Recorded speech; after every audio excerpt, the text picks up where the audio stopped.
Marwadi go back అని చెప్పేసి పెద్ద ఎత్తున ఇవాళ ఏదో ఉద్యమంలా చేపడుతున్నారు. ఎవడో గొట్టంగాడు టీవీల్లోకి వచ్చి మాట్లాడుతున్నాడు, వాడు ఇష్టం వచ్చినట్టు మాట్లాడుతున్నాడు. అరే బుద్ధి ఉందా, జ్ఞానం ఉందా? మార్వాడి వాడు ఇక్కడ ఎవరి ఉద్యోగాలు తీసేశాడు, ఎవడి వృత్తిని పాడు చేశాడురా? నీ వృత్తి ఏంటి అసలు? ఫస్ట్ నీ వృత్తి పోయిందా? ఎవడి వృత్తి పోయింది? పక్క వాళ్ళని అడుగు.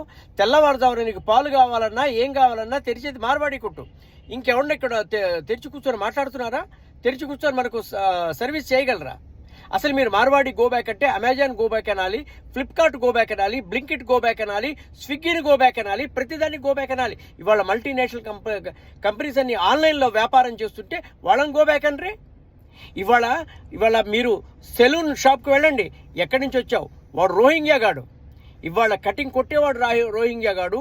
కమ్మరి పని, కుమ్మరి పని, మంగలి పని, ప్రతి ఒక్క పనుల్లో, వృత్తి పనుల్లో ఇవాళ ఎవరు చేరారు? ఇవాళ మార్వాడీలు చేరలేదు. ఎక్కడి నుంచో విదేశాల నుంచి వచ్చినటువంటి వాళ్ళు, లేకపోతే ఎడారి మతాల వాళ్ళు చేరారు. ఇవాళ హిందువుల్లో విడదీసే కుట్రగా భాగంగా మాత్రమే భారతీయ సంప్రదాయాలను స్వచ్ఛందంగా పాటించి భారతీయ దేవాలయాలకు విరాళాలు ఇచ్చేటువంటి మార్వాడీల్ని మన నుంచి విడదీయటానికే ఈ పిచ్చి పిచ్చి మాటలని మాట్లాడుతున్నారు. హిందువులను విడదీసేటువంటి ఈ కుట్రను అందరం కూడా మూకుముడిగా ఎదుర్కోవాలి. మనం అందరూ కూడా మార్వాడీలకి సపోర్ట్ ఇవ్వాల్సినటువంటి సమయము ఇదే.